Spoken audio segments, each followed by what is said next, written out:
News ગુજરાતમાં આપની સાથે નિલેશ રાઠોડ સમાચારની શરૂઆત કરીએ તો આઈપીએલ 2026ની ફાઇનલ પછી રનરઅપ રહી ગયેલી ગુજરાત ટાઇટન્સની ટીમ એક મોટી દુર્ઘટનામાંથી બચી ગઈ હતી, જ્યારે તેમની બસમાં શોર્ટ સર્કિટના કારણે ધુમાડો ફેલાયો હતો. મળતી માહિતી મુજબ રવિવારે રાત્રે મેચ પૂરી થયા બાદ ટીમની બસ નરેન્દ્ર મોદી સ્ટેડિયમથી હોટેલ તરફ જઈ રહી હતી, ત્યારે આ ઘટના બની હતી.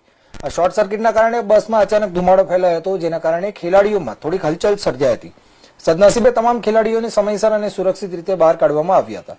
કોઈ ખેલાડી કે સ્ટાફને ઈજા થઈ નથી અને કોઈ મોટું નુકસાન પણ થયું નથી. ત્યારે બસમાં થયેલા ધુમાડાને પગલે ટીમના સભ્યોએ લગભગ 1 કલાક સુધી રસ્તા પર જ અટવાઈ રહેવું પડ્યું હતું. આ ઘટના બાદ ટીમના ખેલાડીઓ અને સ્ટાફને હોટેલ સુધી અન્ય વ્યવસ્થા દ્વારા પહોંચાડવામાં આવ્યા હતા અને અધિકારીઓએ જણાવ્યું હતું કે આ ઘટનામાં કોઈ જાનહાની કે નુકસાન થયું નથી અને તમામ ખેલાડીઓ સુરક્ષિત છે.